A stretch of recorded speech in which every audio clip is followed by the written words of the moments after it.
You are listening to an American Free Press podcast. Joining me on the line is Rae Abileah, the co-director for CODEPINK.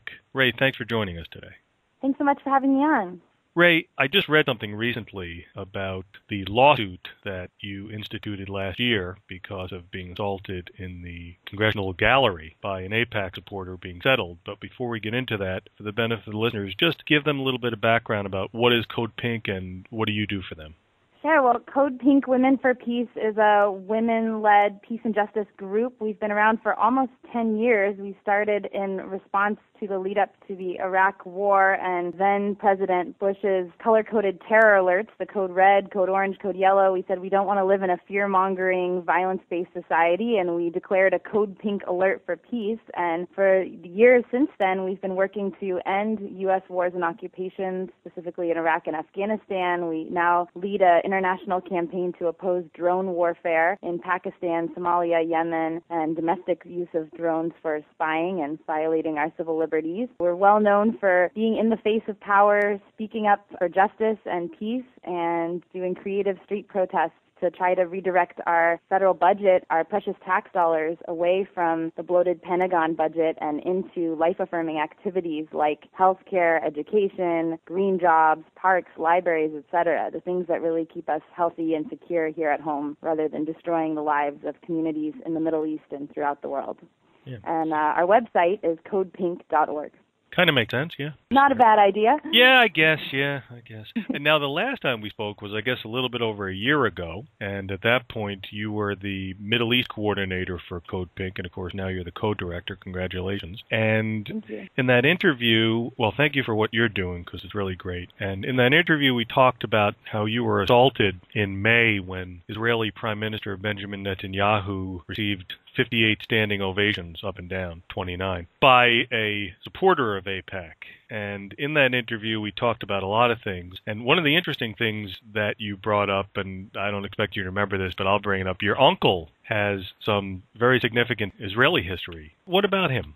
Well, actually, it's interesting, Dave. I've had an opportunity to get to know my uncle more frequently recently, actually, through reading a biography about him. He was an Israeli pacifist. His name was Joseph Abileah, my grandfather's brother. He grew up in Haifa when it was Palestine, and he was from a family of musicians. He became quite a renowned violin, viola player, and through his music found harmony and found interfaith community. He played music with Palestinian Arabs and Jews alike. And when the partition happened, he really opposed the separation of the Jewish state from the rest of the people who were inhabiting the land at that time, and he became the first conscientious objector known in Israeli history. In 1948, he refused to sign up for the draft, and the legal system really didn't know what to do with him at that time. And he continued to be an outspoken advocate for pacifism and for equal rights for everyone in the region, and he really advocated for a trans-Jordan, sort of a one-state solution, but with what's now Israel, the West Bank, Gaza, and Jordan in mind, and was really respected and admired by people of all faiths and around the world. So since CODEPINK has taken on the issue of Israel and Palestine, really after the assault of Gaza in 2008, we took this on more seriously, looking at the $3 billion of our tax dollars that go into the military aid to Israel annually that helps to support the occupation of the West Bank and the siege of Gaza. I've been doing more work around this issue, and as my name has gotten out in the media, I start getting phone calls, emails from people all over the world that say, "Oh, Rae Abileah, are you related to Joseph?" And it's been profound and amazing to connect with elders who worked with my great uncle and to feel that I'm really carrying on some ancestral legacy in doing the peace work that I'm doing now through my work at CODEPINK and my volunteering at Jewish Voice for Peace.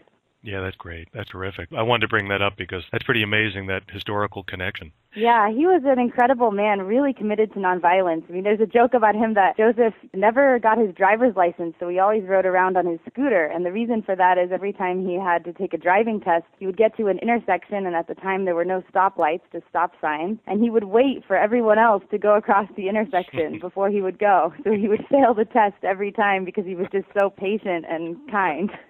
What a nice guy. Yeah. Would have liked to have met him.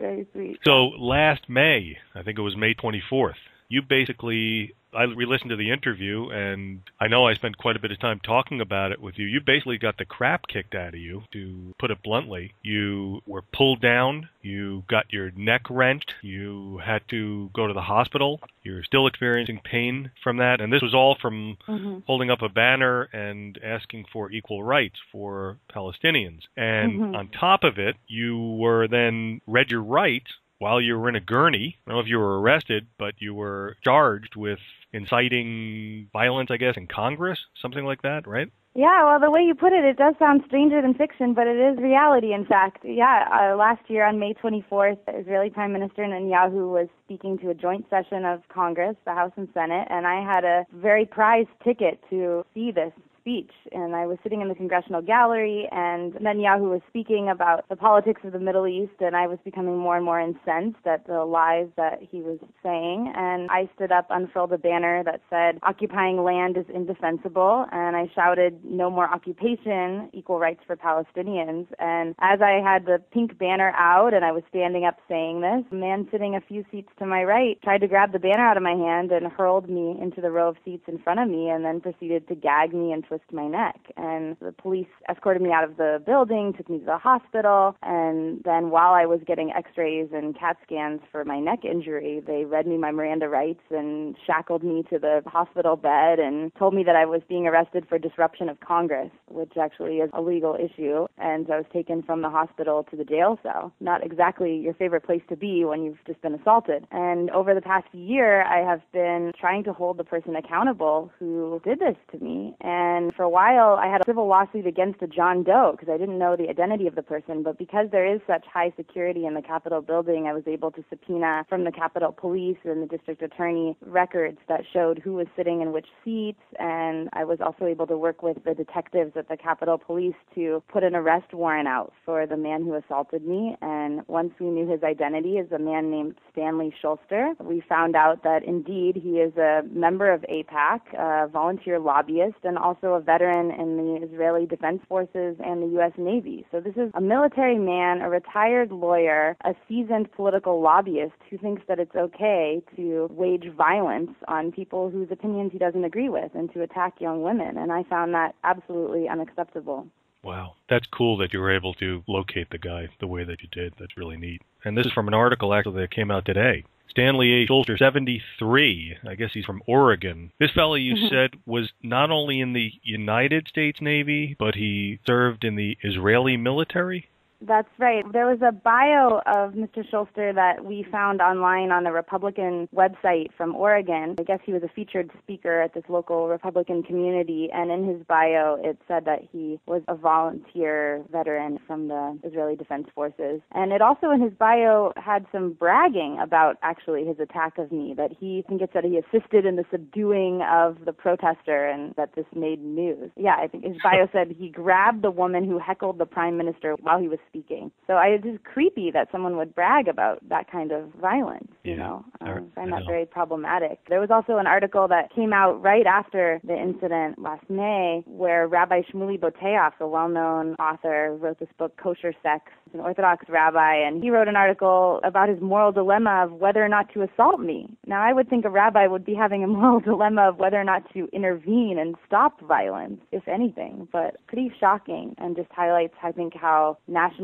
fervor around Israel sometimes fogs people's better instincts toward humanity and compassion, nonviolence, and, if nothing else, just upholding the law. Yeah, absolutely. That's right. And I remember when that happened, we brought that up about that rabbi. And yeah, you're right. It does obviously cloud them. And you would think that a rabbi would be more clear-headed and more level-headed when making such a statement or even thinking about something like that. But I was just surprised that this fellow, who I guess is an American, Schulter is an American, how can an American not just serve in the United States Navy but also serve in the Israeli armed forces? It's possible to volunteer in the Israeli Defense Forces as an American citizen. Oh, really? Yes. Wow. And it's a common thing to do in certain communities within the American Jewish community. Really? Okay. Thank you.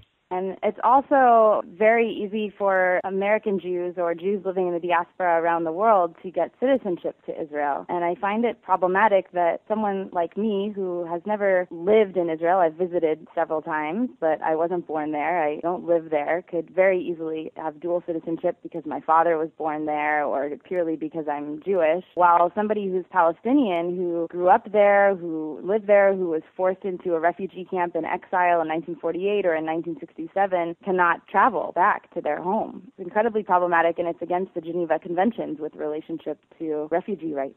That's why CODEPINK has its work cut out for it. You sued Stanley for more than $1 million, and I'm getting this from the article, so it might be not 100% accurate, but is that correct?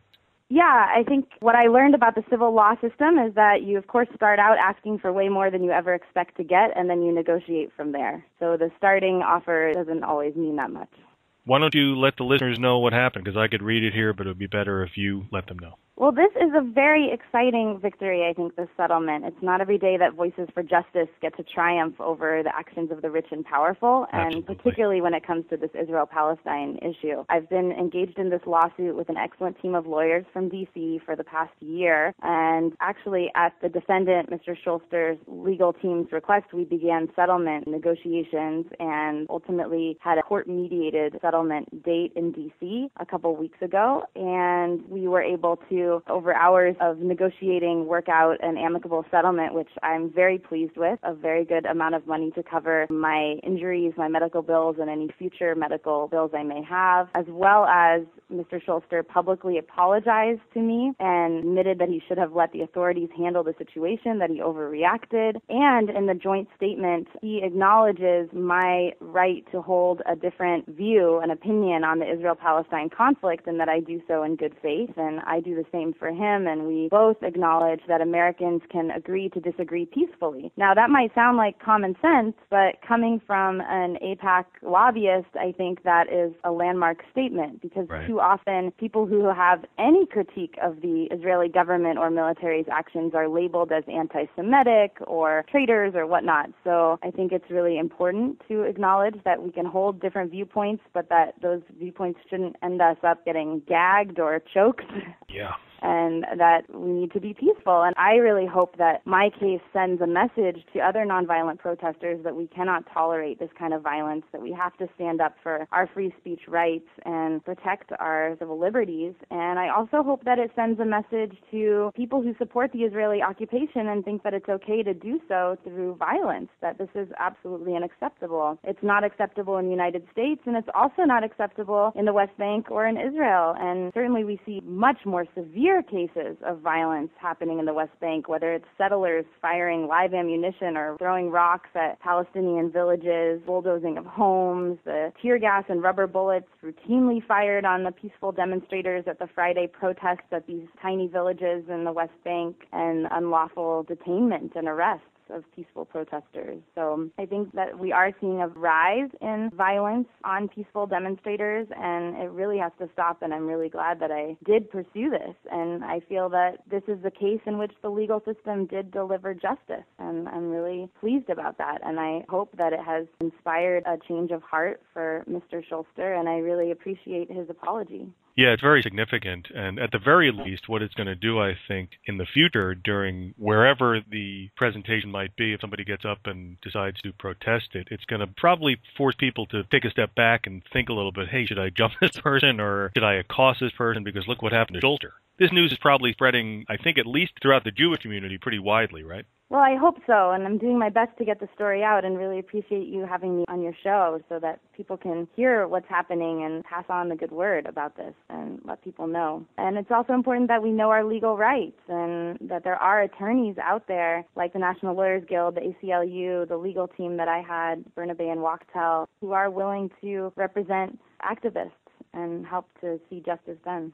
Right. Do you know that if any Jewish newspapers are carrying the story right now? I'm in touch with several reporters in the Jewish media, and I haven't seen anything get published yet, but we'll see. Folks are on deadline and hopefully writing stories as we speak. This is something, I guess, would be right up JTA's alley, I would think. Mm-hmm. Yeah, and the Jewish Daily Forward and others. Exactly. You know, I think it's significant in the Jewish community as well because both Mr. Schulster and I are Jewish. I would imagine that both of us come from families that survived the Holocaust, so there's a degree of trauma there, and I think that this Jew-on-Jew violence is really horrific and traumatic to see that happening. Recently, I was banned from speaking at the Jewish Library here in San Francisco because they're funded by the Jewish Federation, which opposes nonviolent tactics for justice in Palestine, such as boycott and divestment, and it was a huge issue locally, and I was speaking on a panel of Jewish activists. And ultimately we had our event as planned, but at a different location at a synagogue. But it really highlighted the rift in the Jewish community around this issue. And there's a lot of attempts to silence any kind of dissent and to just shut up any critique and prohibit people from speaking. And I think that's actually the most caustic thing to do in the face of the severity of this issue. We need to be talking about it and discussing it and hearing all sides and opinions and really getting clear on the reality of what's going on there. Yeah, and that's what you're doing. And again, I appreciate it. I know a lot of the listeners appreciate what you do, putting yourself out there literally in harm's way. Now, your neck, how's it doing right now? I still have recurring pain in my neck. I've been doing a lot of physical therapy, chiropractic care, and I do stretches every day. Routinely have stiffness in my neck and lack of mobility, and I have to just be careful what I do. There's a lot of things I used to do regularly, like surfing or yoga or running, that I don't do as frequently, but I am hopeful that if I keep up with the physical therapy exercises and the rest of the regimen of getting well, recovering from this injury, that I will have normal use of my neck someday. But it's definitely not 100%, and I definitely did not think it was going to last this long. People really have to take a step back before they do something like this. More than a year has gone by, and it still hurts. That's true. It's been physically damaging. I think it was emotionally really traumatizing. I found frequently over the past year that I was looking over my shoulder, expecting an attack at odd moments. It's definitely altered my life. I wish that it never happened, but given that it did, I'm thankful for the tremendous amount of support and appreciation that I received in the days following the attack and the action in Congress. I received emails and text messages and tweets from people all over the world who were so appreciative that there was someone saying the truth in that moment when global media attention was on Netanyahu in Congress making this speech. And I think it could have been anyone there, and I'm glad that I had the opportunity to be there to say that message of equal rights for Palestinians, and it was great to feel the support of a huge movement. You know, I got a few hate mails, but the overwhelming amount was very supportive, and I'm very grateful for that. Yeah, the usual self-hating Jew stuff. You asked for $1 million. What did you actually get? I can't reveal the final amount of money that came out of the lawsuit, unfortunately, or any of the details of the settlement proceedings. Part of the agreement? Right. Okay. Can you give a ballpark? No, I could just say that it's more than I expected to get. I'm very happy with the amount. What did you expect to get? I would just add that I am going to be donating a portion of the amount of money from the lawsuit to an organization in the West Bank that supports legal fees and possibly also medical fees for peaceful protesters who have been arrested unlawfully and are being detained. There's tremendous rising costs and legal fees that protesters are experiencing in the West Bank. So there's an organization, the Palestinian Popular Struggle Coordinating Committee, that does excellent work supporting activists and their legal needs. That's great, Rae. What did you expect to get? I can't, unfortunately, talk about any of the finances of the case. Well, congratulations. I was very excited about how you were going after this guy and the steps you were taking to reveal his identity. I remember that, and I've been following this, and it's very important, very significant, and I guess the most important thing is I hope your neck gets better. I want to thank you, Rae Abileah, the co-director of CODEPINK, and you're also with, as you said, Jewish Voice for Peace. What's your title at Jewish Voice for Peace? I'm a volunteer activist with Jewish Voice for Peace and a founding member of our youth wing, which is called Young Jewish Proud, youngjewishproud.org, and really find that to be an amazing outlet for faith-based organizing around ending the Israeli occupation. I did want to mention also, you know, not all of us will have the opportunity to get a precious ticket to see Netanyahu in person or have an opportunity to stand up and unfurl a banner, speak truth to power in the way that I did, but there is a lot that each of us can do to make an impact and stand up for justice in Palestine and Israel. And I think the most promising campaigns are through the use of boycott and divestment tactics. And we've seen some huge victories over the last few weeks even in these campaigns. At Code Pink, we run a campaign called the Stolen Beauty Boycott of Ahava Cosmetics, which are made in an illegal Israeli settlement. And we're refusing to buy these products that are illegally made in the settlements. Putting our money where our values are is really key and a really important way to participate. So that's the action that I would recommend to listeners who are thinking, I don't know if I would do that, but I do agree with what she's saying. What can I do?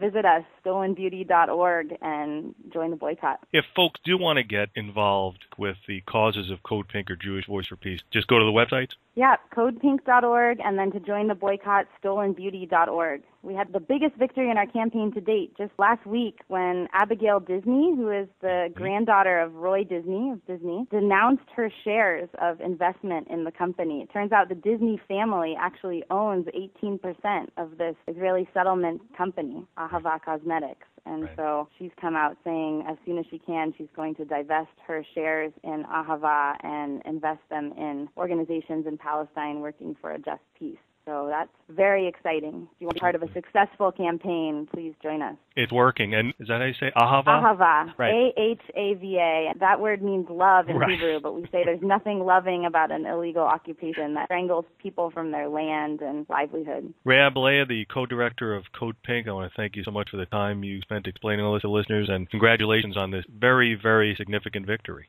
Thank you so much again, Dave, for having me on. Pleasure to be on your show.